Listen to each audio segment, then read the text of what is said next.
as a sanctuary city. So now that Mamdani won New York City mayoral race, here's a question I got for you. Who do you think's moving to New York City? Who's actually moving? Good question. About moving out. 756,000 families are definitely thinking about moving out of New York City. No. Who's moving to New York City? You may say nobody. You're wrong. A lot of people will. But you know what type of people? Let's go through it together. You think job creators are moving to New York City? Nope. Probably not.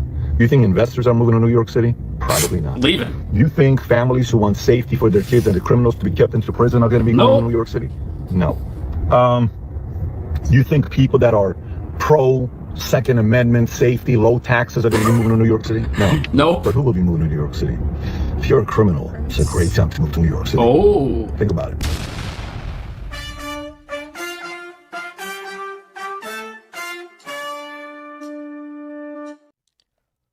For nostalgia's sake, the BX10. Long before he was running for mayor, Zohran Mamdani would run for the BX10 bus. I used to ride it to get to high school. Coming off the one train at 231st Street, seeing the bus about 2 stops away and knowing that if I ran fast enough, I could still catch up to it. Because it was slow. Because it was so slow, which is good for me, bad for the city.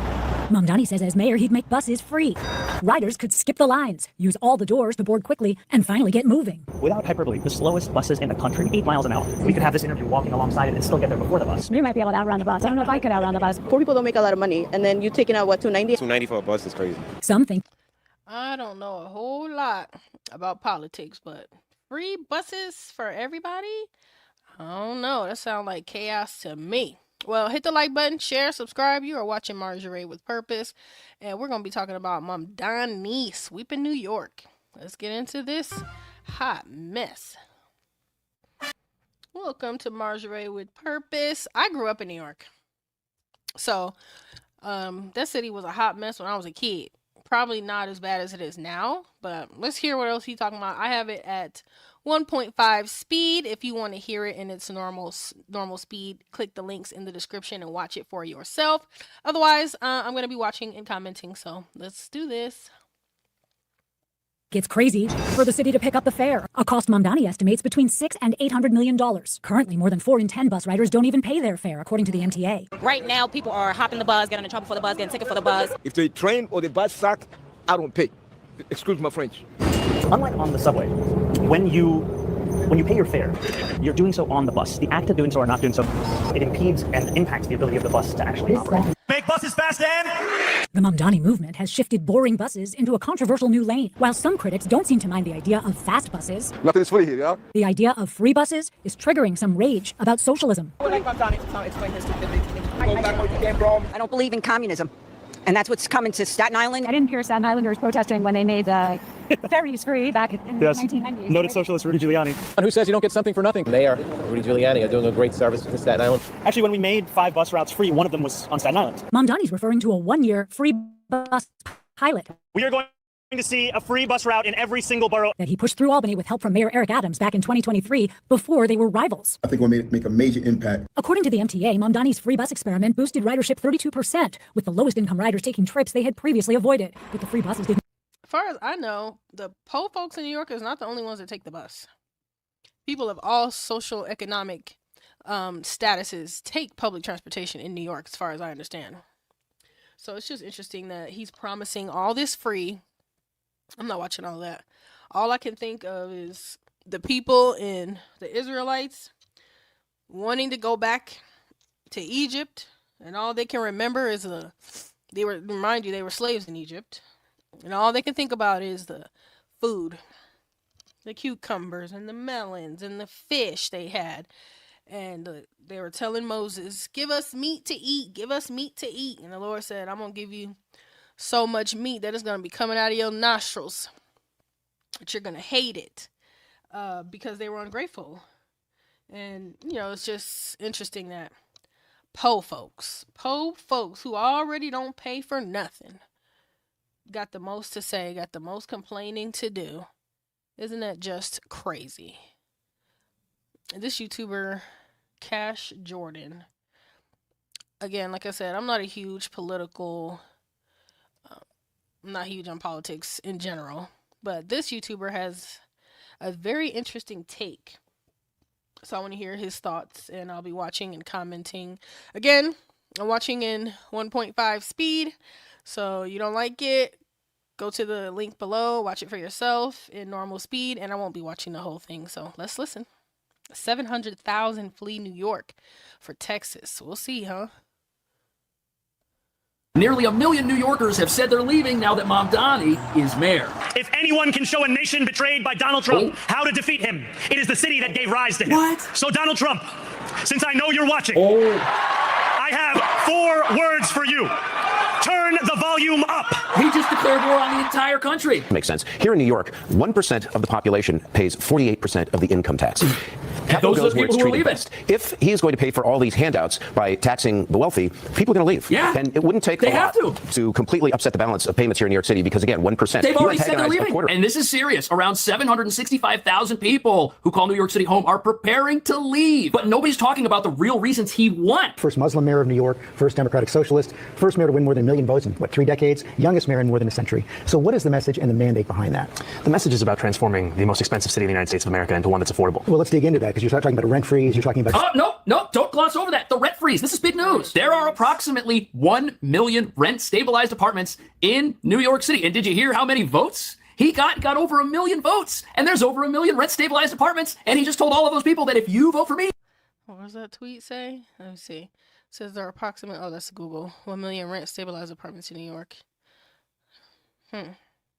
He got over 1 million votes, and there's over 1 million rent-stabilized apartments, and he just told all of those people that if you vote for me, your rent will never go up again. And that is a very smart way in a city like this to run an affordability campaign. Convince people that you're going to save them thousands of dollars. Doesn't matter if that comes at the expense of the rest of the city and all the people that own stuff here. You guarantee yourself those votes. Can you do that without raising taxes? I think you can do that, and I think you have to raise taxes on the top 1% of New Yorkers. New Yorkers who make more than $1 million a year, and you do that by raising taxes by them 2%. And then you also increase the corporate tax of New York State to match that of New Jersey. So that takes us from about 7.25 to about 11.5%, which is what we see in New Jersey. These things together raise about $9 billion, which If more those than people pays for our stay. economic agenda and also starts to Trump-proof our city. But are you worried that could drive a lot of job creators out of New York? So what I've heard from a number of business leaders is that the affordability crisis is also affecting their ability to attract and retain That's talent. what we always hear. Whenever we've got some sort of punishment solution that's coming down the pipe that we know is going to drive away the people who make the money, we always hear, well, actually, they think it's a good thing. Like, you've heard it. We've all heard it. You said that President Trump was watching you last night. It appears that he was watching you.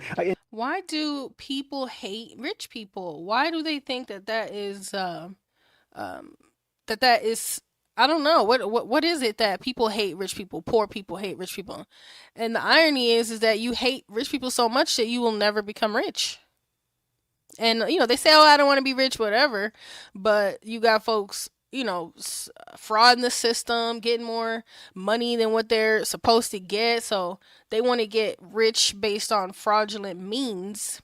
But they say they don't want to be rich. They hate the rich, people who work hard, start businesses, stay disciplined. They hate those people, the people that hire them. You hate those people. Isn't that bizarre?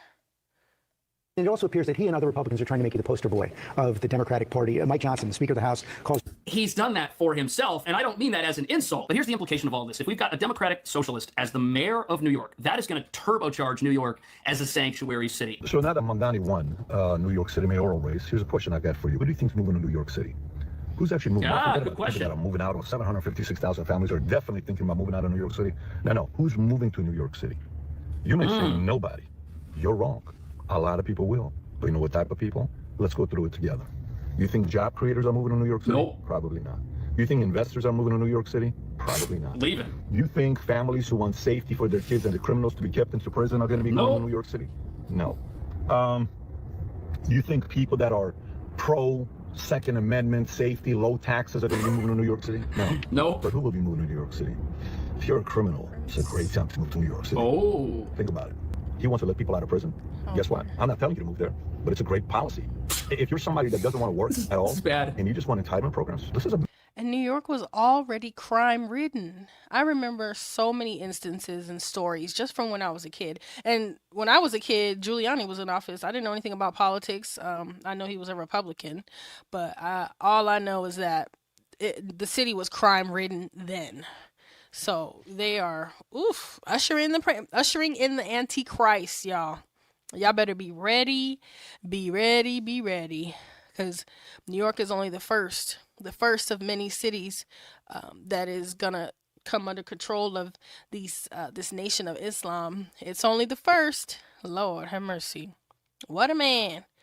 Poor people blame the Bible for disliking rich people. Yeah, I wonder because they're not reading it properly. Because if anybody read the Bible properly, they would understand that everybody that worked for the Lord, maybe except Paul and Peter, but they were rich. Abraham was rich. David was rich. Moses was wealthy. The whole nation of Israelite was wealthy, even before they had their own land. They were all wealthy. They were rich. That's why the Lord was mad at them for complaining, because they had everything. They were very wealthy. Massive opportunity to move to New York City. Massive opportunity to move to New York City. Great. If you're an illegal immigrant, are you kidding me? Like, this is heaven for you. This almost means that people who do not align with the direction of the city and who will be punished for sticking around have to go and will be traded for folks who do agree with what's going to happen here, which very well may mean Mr. Mamdani is two-term mayor. This is heaven for you. He will protect you. Move to New York City. He will protect you. He's for you. That's crazy. So I think New York City is about to have a net migration increase, not decrease. But how are those people going to afford it? They're not going to lose people. It's about to increase. Let me tell you what type of people are going to move there. All of those people we just talked about. FYI, I'm Armenian and Assyrian. You know when Armenians left Iran or Lebanon or Armenia, where they moved to? Glendale. They're going to afford it because the government going to do what they already doing right now for these immigrants, using taxpayer dollars to fund everything the immigrants got going on. That's what they're going to do. That's why he's talking about raising taxes. That's what it's going to be for, to fund immigrant endeavors. That's what they're going to do. That's what they're wanting to use. That's what they're wanting to use American taxpayers' money for, to fund immigrants. So that's what they're going to do. We all moved because we felt safer there. You know what type of people are going to move to New York City? People who are democratic socialists, people who are Muslims. I would feel safe there if he's the mayor.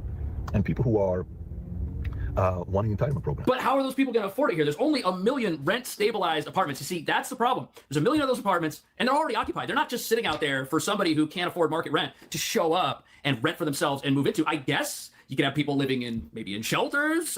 New York City has a habit of building shelters when large numbers of people show up, seemingly out of nowhere. This could be bad. I mean, this is a guy who does embrace Marxist economics. He claims he's going to lower everyone's costs by having the government run grocery stores, and the only people that would think that would work are people who have never studied a lick of history.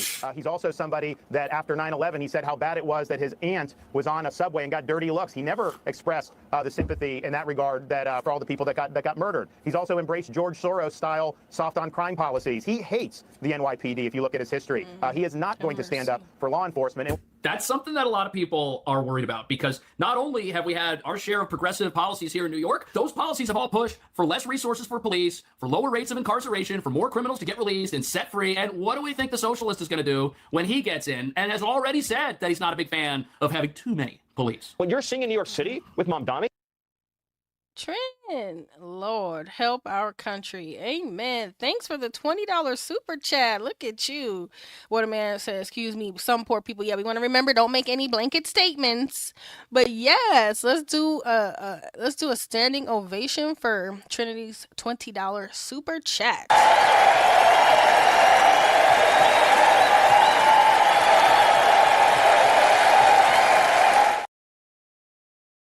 That is so needed. Thank you so much. And the Lord will bless you for sowing a seed unto this ministry. Thank you so much. And all the blessings to you. Thanks for coming through today. And but yes, the po folks, the stingiest, some of these po folks, the stingiest people. We know. So we know this sister giving $20. We know she blessed, over and abundantly blessed. Hallelujah. Praise his holy name. But let's continue this very horrifying story of what's going on in New York. Have mercy.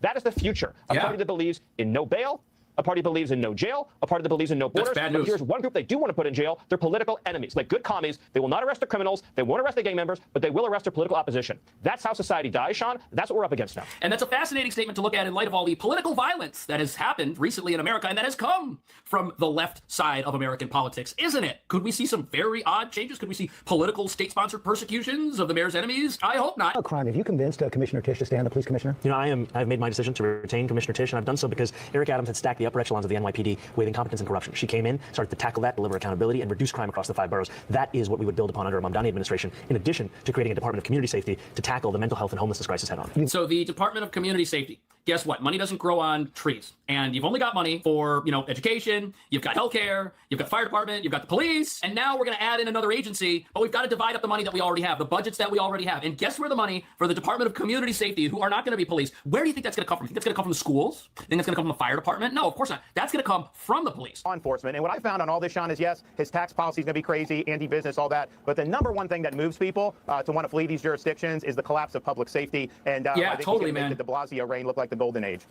You know, I'm talking about a map. Yeah, if it's unsafe, you're going to have to leave. New York City, New York State. If my wife gets... All I can think is that they are going to allow a bunch of criminal immigrants into the city, cut funding the police, and allow crime to run rampant. That is so scary. And I am, I don't know, speechless, appalled, flabbergasted, all the things, because I cannot believe that New York voted in this man. But all you got to do is say free. Free. Free, free, free. Give them free things. And you got the vote. Don't matter nothing else. And that's exactly how the enemy gets us trapped. Giving you exactly what you think you want. And then before you know it, you're trapped. And you'll be like, wait a minute, you lied. This isn't what you promised. So we'll see how that goes over the next months with New York City. Like Trent said, praying for our country, praying for New York City, because Lord have mercy. That is terrifying, because the Islam nation, they've been wanting to take over. It's been like that since the beginning of time. Islam wanting to be the main religion of the world, and that's their mission. And New Yorkers are ushering in and supporting that mission. Crazy, crazy.